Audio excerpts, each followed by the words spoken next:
Hi, Claire here. I design a lot of tubular cowls like this, and I like to do it by doing a provisional cast on, knitting a long tube and then grafting the ends together to get a seamless sort of donut shape, because all your ends are on the inside, you don't see the wrong side, you've got a lovely cozy double thickness layer. It's just a really nice blank canvas for designs as well. So I thought I would do a video of how I like to actually go through the process of making it seamless. So I just finished this, which is the 2-colour version of the Ninja cowl. So I thought I would record me doing the various stages of the process, not in full because it takes a whole evening to do little snippets thereof. So I've put them together so you can see the process from start to finish. Any individual bits, like how to do a kitchen stitch and things, there's lots of other YouTube videos for that, but just how to put it all together. Now, in my enthusiasm to actually film the various stages, I didn't notice that when I grafted the ends, I put a little twist in it. So I actually have a nice Möbius cowl here. Fortunately, that doesn't impede its function because I am not taking all that back. So here's how I like to do this. This is how I like to do the provisional cast on for a tubular cowl. I've got the needle I'm going to work with. I've got some yarn of about the same weight in a very different colour, and I want it to be as smooth as possible. Cotton's actually quite good for this. If it's fluffy, the fluff tends to stick to itself and it's harder to pull the stitches out at the end. So we're going to do, I've got a crochet hook. This one is quite a bit bigger than my 3.25. This is a 4.5. It's just the nearest one I had to hand. Doesn't matter if it's a different size. Okay, so we're going to do a slip knot onto our crochet hook, and then we're going to do a couple of chains to start with.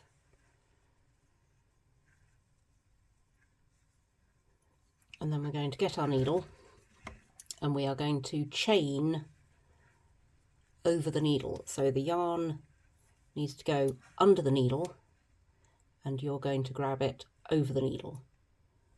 Ta-da! You then have to bring the yarn back under the needle. So you can see there that I have just created a stitch. I've then brought the yarn back under the needle and I'm going to chain over it again. Take the wool back round, 2 stitches.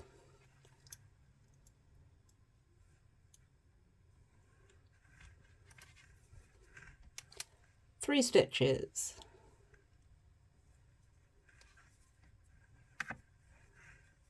4 stitches. You get the idea.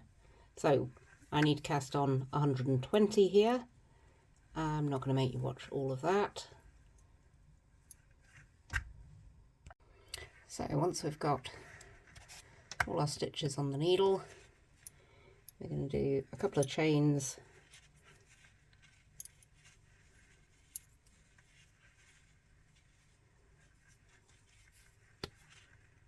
to finish it.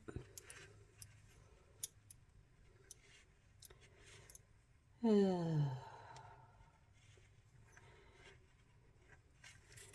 then we have our provisional cast on. Now all we have to do is start knitting.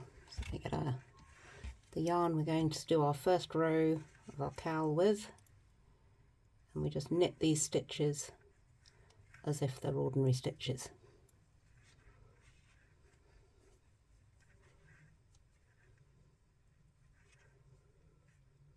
And when we get back to the end,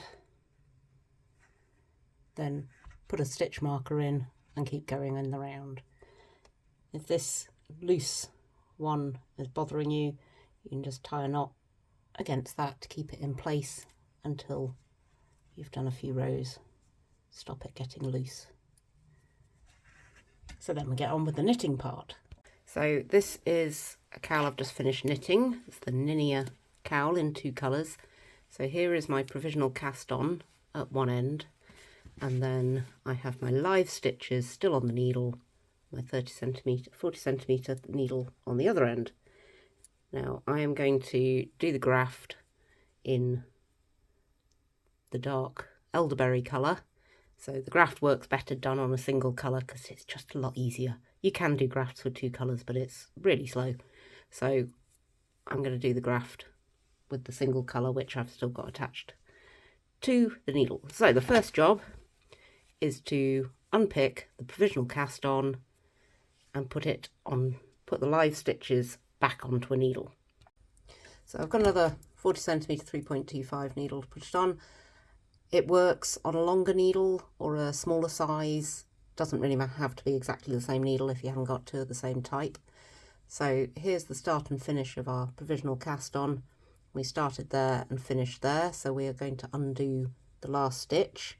So this knot here should just undo, and then we can start pulling the stitches out. So that should just pop magically out, but it never does because there's always bits of fluff and stuff. And once it's popped out, we're going to put these on the needle. Now I'm going to turn this round so that it's easier to do.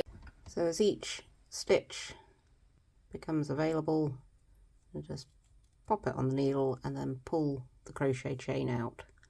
So I tend to put the next stitch on the needle before I pull the chain out because I'm not keen on living dangerously. So round we go, catching each stitch at a time.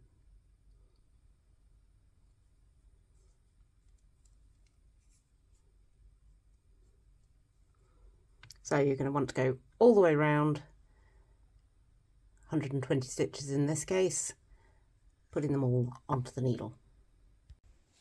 So once we've got all our provisional cast on stitches picked up onto a needle, we should have 2 needles, beginning and end, that we're going to graft together.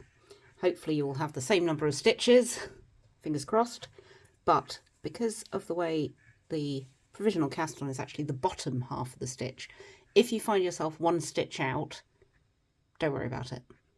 You can fudge 1 stitch in the course of this seam, and it's really not that surprising because, as you say, you're picking up the bottom half of the stitch, so actually everything's half a stitch shifted.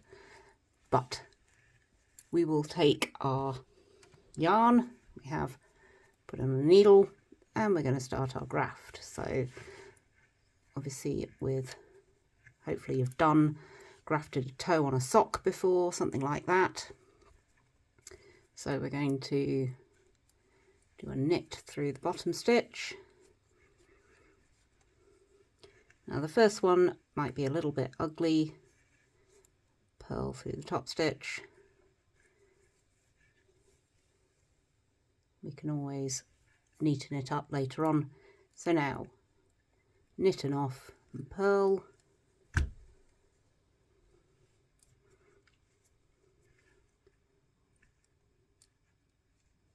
Purl and off and knit.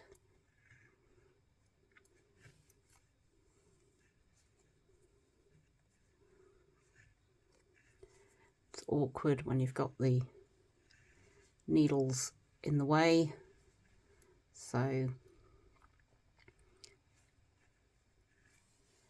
the first few are going to be a bit tricky. Now where you've put your provisional cast on back on the needle, some of the stitches may be sitting the wrong way round. You can either reseat them or just go in through the back of the loop.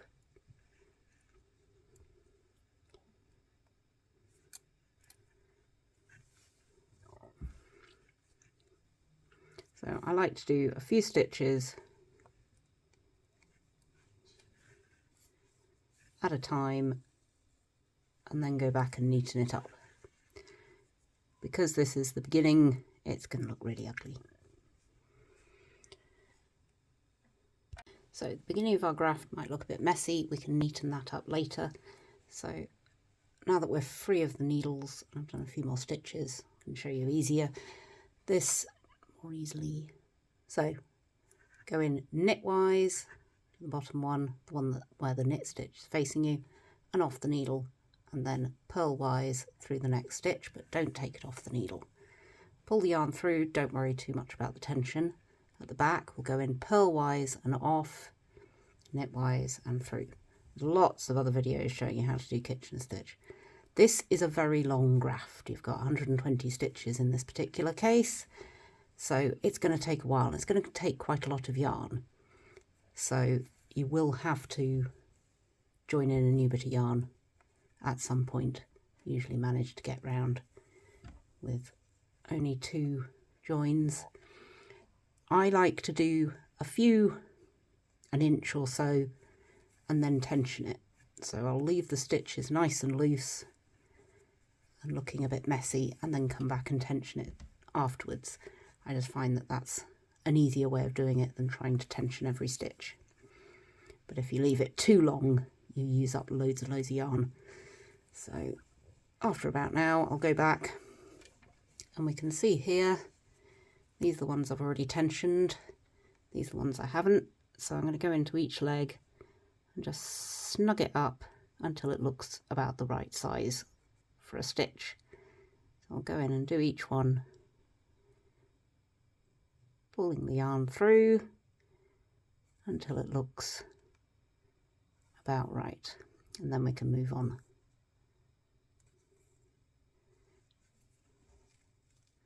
There we go. So we do that all the way around. So I've got this far with my graft, looking pretty good so far, and I have run out of thread. So I've got a new bit, and I'm going to do that first stitch, which is the next one I need to do, and pull it through until I've got a little end. Then I am going to tie a knot. So the joy of tubular cowls is that all the ends are on the inside and I don't weave anything in, I just leave them there. So I've tied a knot, tuck it inside, carry on with my graft, do the next couple with my nice long bit of thread. The problem is the longer the bits, the fewer joins, but also it's more of a pain pulling through lots of yarn each time. So leave a couple more. I'll just go back, make sure that this is all sitting right. So there's my knot, which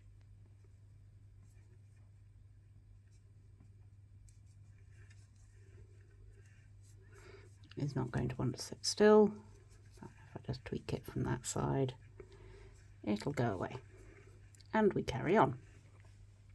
So here we are, onto our last 2 stitches of the graft.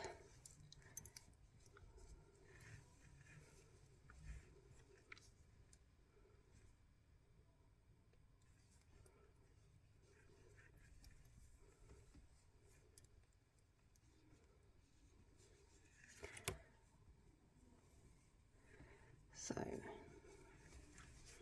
let's get our last few stitches that we've done tidied up, the tension right, so that they look like all the other rows of stitches.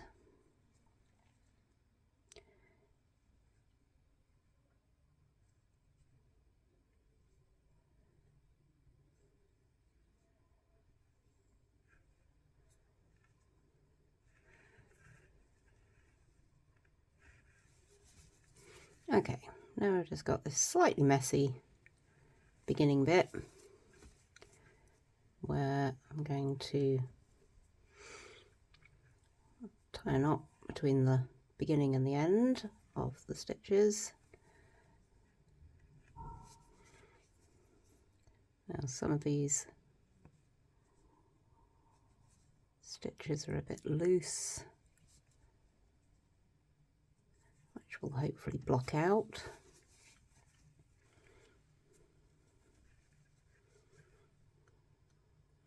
want to just put a little stitch in here, close that little gap. Yeah, I'm sure there's much cleverer ways of doing it. And then we can just tuck the ends inside, cut them off.